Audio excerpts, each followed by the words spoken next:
الحمد لله رب العالمين والعاقبة للمتقين والصلاة والسلام على سيد الأنبياء والمرسلين أما بعد فأعوذ بالله من الشيطان الرجيم بسم الله الرحمن الرحيم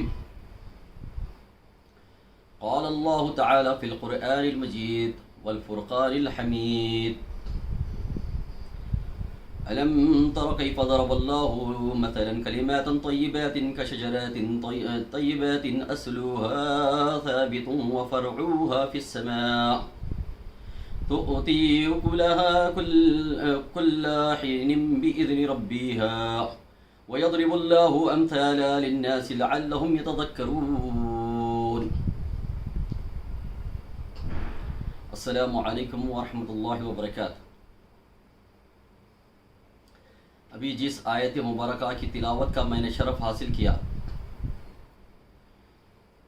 رب سبحانہ وتعالی ارشاد فرماتا ہے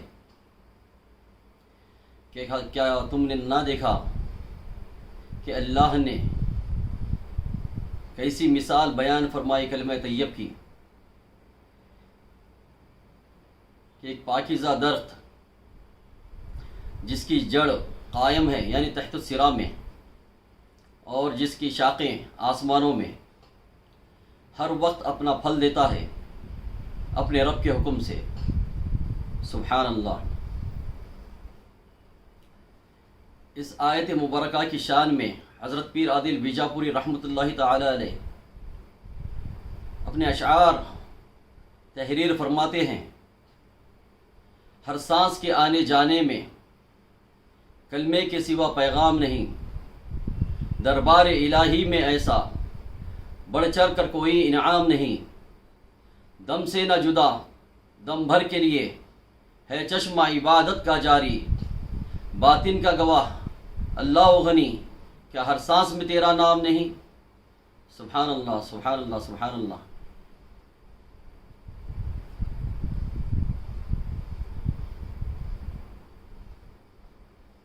ایسی کون سی عبادت ہے جو ہر لمحہ جاری و ساری رہے گی؟ اگرچہ ہم ارکان اسلام کا جائزہ لیں تو کوئی ایسا رکن نہیں ملتا جو ہر پل جاری و ساری رہے. جیسے کہ نماز، اگرچہ ہم فرض نماز فجر کی ادا کر لیں تو فجر کی نماز سے لے کر کے ظہر کی نماز تک، یعنی اس کے بیچ میں جو وقت ہے کوئی اور نماز فرض نہیں ہے. اور ظہر کی نماز ادا کر لیں تو ظہر کی نماز سے عصر کی نماز تک کوئی اور فریضہ نہیں ہے. اور عصر کی ادا کر لے تو پھر مغرب تک کوئی اور فرض نہیں ہے. ایسے ہی مغرب سے عشاء اور عشاء سے فجر تک کوئی اور نماز ہم پر فرض نہیں ہے.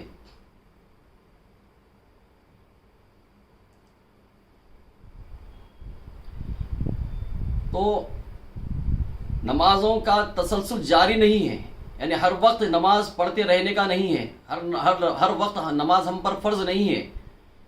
ایسے ہی روزہ دیکھ لیں، روزہ سال کے 12 مہینے میں صرف ایک مہینہ ہم پر فرض ہے، اور ایک مہینہ روزہ ہم رکھ لیں تو پھر 11 مہینے ہم پر کوئی روزہ فرض نہیں ہے. زکوٰۃ سال میں ایک مرتبہ ہم پر فرض ہے، یعنی سال میں ایک مرتبہ اگرچہ ادا کر لیا جائے تو پھر سال کے 11 مہینے زکوٰۃ ہم پر فرض نہیں ہوگی. اور زکوٰۃ فرض بھی اس پر ہے جو صاحب نصاب ہے، یعنی جو مالدار ہے. اور حج ساری عمر میں محض ایک مرتبہ ہر فرد پر فرض ہے، یعنی ساری عمر میں ایک مرتبہ حج ادا کر لیا تو پھر اس کی عمر میں حج دوبارہ فرض نہیں ہے.